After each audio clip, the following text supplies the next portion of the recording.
let's do something a bit different. Let's talk to one of those scam call centres. We're going to take them off script. We're not going to play along, and we're going to see just how much they flounder when they're taken off script. At the end of this video, we're going to do a deeper dive into how you know this call was a scam. I received this email, which tells me that my order is ready for shipment. As apparently it had been scanned by Gmail, I took the risk of opening the attachment, which is just a JPEG document. Here it is. Disclaimer: this is one of those situations where you should do as I say and not as I do, and I say don't open the attachment because it might contain malware. Apparently my McAfee subscription is due for renewal. We are glad to serve you as our registered customer, it says. We have the premium security services ready for installation. As per our connect with you, that's the sentence, starting again, your plan will be auto-renewed within 24 hours and it will charge you £139. Okay, that's good. Let's go on the McAfee website and see how much McAfee protection costs. Here it is. If you want individual protection, the renewal prices go from $64.99 a year to $149.99. There isn't a plan there that's $139.99. And if you want family protection, again the renewal costs go from $84.99 to $229.99. There isn't a plan for $139.99. Okay, perhaps we should call them and ask them why it costs so much. It's an 020 number, so that's a London number, so it ought to be included in my calling plan.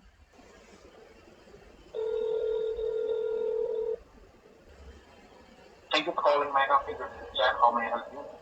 Oh, good morning. You've sent me an email telling me that you've renewed my product for £139.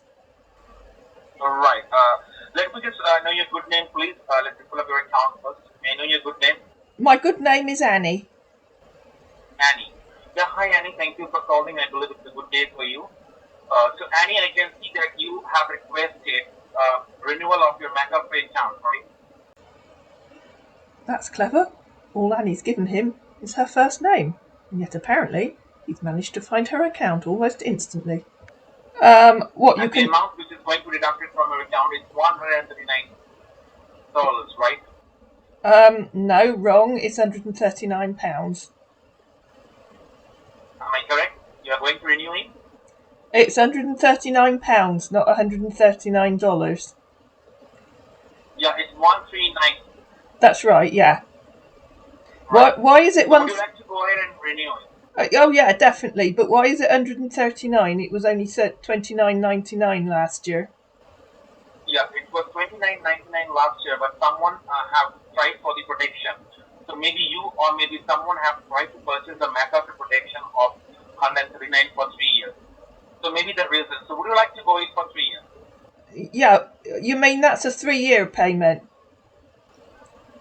Yeah, it can be for 3 years. I'll have to pull up your account first. Because it doesn't say that. You'll be getting connected with our server once I can help you out with it. Okay, because it doesn't say that. It just says it will be auto-renewed. It doesn't say how long for. Exactly. Well, to renew, ma'am, so you have to renew right now. So if you want to renew it, you can go ahead and renew it. I will help you out once because we are going to be connected with our server right now. Okay, so that's for 3 years, is it? Yeah, it will be for 3 years, 139. Okay, how much is that per year? I'll tell you. Just hold on for a while. In the meantime, can you please tell me, ma'am, which mobile phone you are using? It's an Android phone or it's an Apple iPhone? It's an Android one. It's an Android one. It's a Samsung or it's Oppo, Vivo, Huawei? Which mobile phone you are using? Why do you need to know that? Because you have to get connected with our server right now, ma'am. So once you get connected with our server, we can provide you the form. Why do I need to get connected? You've said it's going to be auto-renewed. Ma'am, because you haven't tried to purchase the subscription. When you subscribe it costs you only £23. I believe so. Am I correct or not? No, you're wrong. It was $29.99, and we've agreed. $29.99 including the taxes. That's right. And we've agreed we want to renew it. Perfect. Now what happens, ma'am? You can see an amount of £139 is going to be deducted every month from your bank account. It's an auto debited already. You told me that. Need to cancel. You told me that was for 3 years. Now you're saying it's 130. Yes, but we need to cancel it, ma'am. Why do I need to cancel it? Why do I need to cancel it? Why do I need to? Every year. Will you stop interrupting me? Will you stop interrupting me, please? Why do I need to cancel it? I want it. Ma'am, £139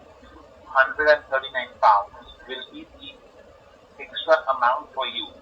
So if you go ahead and renew for every month, if you calculate for 3 years, it will cost you only £90.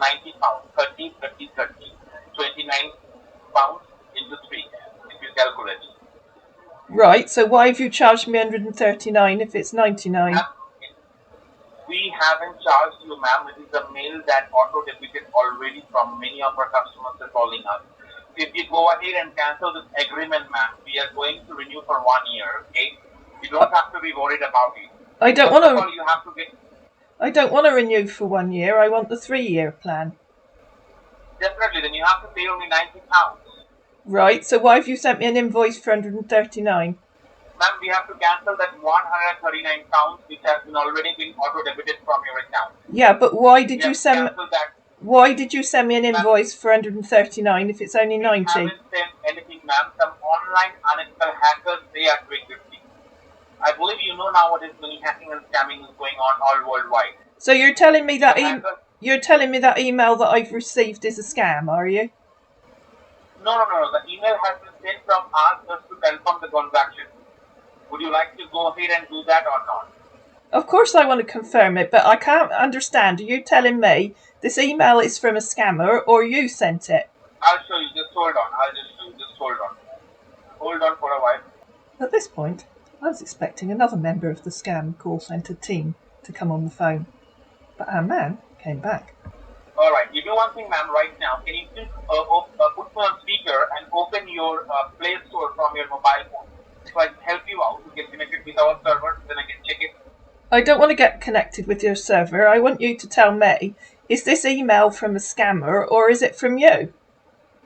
Ma'am, this email has been sent from us only to many of our customers who are getting auto-debited directly. So I don't want to misuse your money, ma'am, because at every month you can lose 139. It will cost you more. You're telling me that's not 139 for 3 years, that's £139 a month? Yes, because the hackers, they have done it, ma'am. Please try to understand. No, you can't No, I'm trying to understand you. Was that email sent by a hacker or was it sent by you? The email has been sent by the hacker. Right, so when you said to me that the email was sent by you, you were lying to me, were you? We have to check, ma'am. You have to get connected with our server, then I can check it one by one. I don't want to get connected with your server. I'll just log into my bank and cancel any direct debit to you. But I want to know why you're lying to me. Why did you say that email was sent by you and now you're...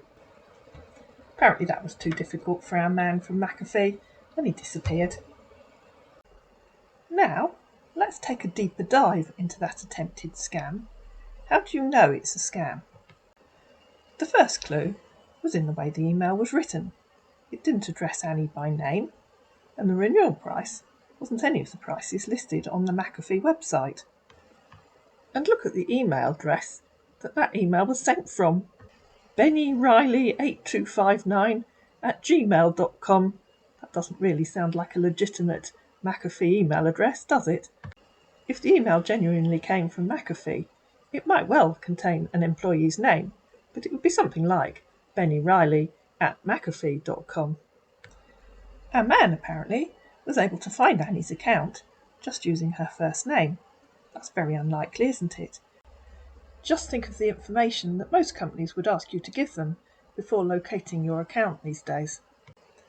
Our man asked Annie what kind of phone she was using, iPhone or Android. That isn't something that anyone's going to ask you when you phone them. They don't need to know that. Unless, of course, they want you to install something on your phone, which is what our man tried to get Annie to do, go to the Play Store. If anyone tries to get you to install anything on your phone or other device, there's about a 99% chance that you're talking to a scammer. Having said that, I still do remote troubleshooting for some of my own personal clients, but they know who I am. So unless the person asking you to install remote software is a member of your family, or a friend, or your local computer store, and you know exactly who they are, then you know you're talking to a scammer. He kept telling Annie, as these fake call centres do, that she needed to connect to their secure server. That's a meaningless phrase. All servers should be secure. And you don't need to, quote, connect to their server if you want a refund. You simply need to phone customer services and they'll organise it for you, usually refunding your money via whichever method you've used to pay them. Then our man started talking about hackers and scammers, a favourite tactic of these call centres. They like to tell you something's been hacked. They're trying to scare you into taking action and hoping that you don't understand what they're talking about. Is it likely that McAfee, a leading provider of anti-malware software, is going to tell you that their server has been hacked and has been sending out emails to all of their customers? I'm not saying it can't happen. Anyone can be hacked. But I don't think they would then ask you to phone them to cancel a contract that the hackers had set up. I think their IT department would be on that as fast as they could get the IT department to come back into work. And they would then be sending you an email, apologising and assuring you that no money had been taken from your account. They'd probably also ask you to change your password. But this man couldn't even get his story straight. At one point, that invoice had been sent by the hackers. Then it had sent by them. Then it had been sent by the hackers. Well, if the hackers had suddenly started wanting to charge you £139 and the McAfee server had allowed that to go through, well, I'm sure their IT department would have cancelled it, as I said before. And another clue that you're talking to a scam call centre from India, Pakistan or Bangladesh is that the person who calls you gives you a fake name. They use a name that sounds as if it might belong to someone from your own country. If the person that's calling you is genuine, and yes, there are very many genuine and very excellent call centres located in that part of the world, but the person that's calling you isn't going to start by giving you a fake name. They'll have an Indian-sounding name. There are many very excellent channels on YouTube that expose these scam call centres on a daily basis. I don't do it very often, but please make sure that your friends and relatives know that if somebody calls them, or they receive an email telling them to call to cancel any transaction that they're unaware of, that they're almost certainly about to become the victim of a scammer. If you have an account with somewhere like McAfee or Amazon or anywhere else, you don't need to phone them to cancel a transaction. All you need to do is log into your account online. And if you don't have an account with them, then they're very unlikely to be emailing you anyway, so you know it's a scam. If you receive one of these emails and you're not sure about it, never ever phone the number given in the email. Go online, find the genuine website of whichever organisation you believe the email might have come from, and contact them via their website. If it is genuine, they'll be able to tell you, and if it isn't, they'll also be able to tell you. And if you don't know how to do that, ask a family member or a friend or a support organisation to help you. Just make sure that all your friends and relatives, especially older friends and relatives, are fully aware that they should never allow anyone to install remote control software on any of their devices. And if you believe that you or someone you know has fallen for one of these scammers, contact your bank immediately, because the scammers will take as much money as they can from you, and once they've taken money from you, they'll try again and again. You'll be put on a list of potential victims who may hand over money. I hope you found this video useful, even though it was slightly different for this channel. If you did, please like it, please share it, especially with anyone that you feel should know about these call centres. Please comment down below, please subscribe to my channel, and I'll see you again in another video.